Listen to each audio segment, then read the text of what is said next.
বিহু ভালকৈ লাগিল বিহু লাগিছে নে হনি লাগিছে গাত আসলতে হৈছে কি কিম্ভূত কিমাকাৰ এনে নৃত্য আগতে দেখিছেনে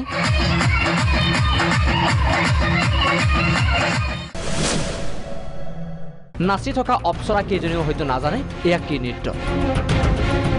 নাচনৰ ভাজে ভাজে কেৱল অশ্লীলতা যৌনতাৰ বহিঃপ্ৰকাশ এইখন অসমৰে ঘটনা এয়া বৰপেটাৰ জনীয়া সমষ্টিৰ মেদাতাৰীৰ দৃশ্য এয়া 13 জানুৱাৰীৰ পৰা 18 জানুৱাৰীলৈ পুচুৰা নামেৰে অনুষ্ঠিত হৈছিল মাঘ বিহু বিজেপি নেতা আব্দুল মুতালেবৰ নেতৃত্বত অনুষ্ঠিত হৈছিল এই মেলাখন বিহু মঞ্চত উদ্দাম নৃত্য দেখি খং উঠিল বিহু সমিতিৰ মাঘ বিহুৰ মৰ্যাদা হানি কৰি যৌনগন্ধি নৃত্যৰে বিকৃত কৰিছে একাংশই এই বিহুৰ নামত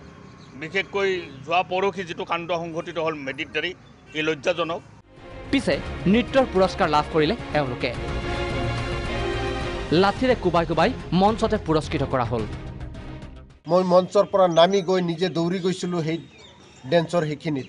গৈ পেলাই মই নিজেও দেখিছিলোঁ মই নিজে হাতত লাঠি এটা লৈ মই সভাপতি হিচাপে আইন হাতত নিজে হাতত আইন তুলি লৈ মই সেই ডেন্সৰ ছোৱালীবিলাকক মই নিজে পিটিছিলোঁ এইটো লৈ আমি বৰকে লজ্জিত ৰাইজৰ ৰুখত পৰি আয়োজক সমিতিৰ সভাপতিয়ে এনেদৰে পুৰস্কাৰ দিলে নৃত্যশিল্পীক বিহুৰ লগত সংগতি ৰাখি আয়োজন কৰা সাংস্কৃতিক অনুষ্ঠানত ৰাইজে চাবলৈ আহিছিল কি আৰু দেখা পালে কি বৰপেটাৰ পৰা দিগন্ত কলিতা প্ৰাগ নিউজ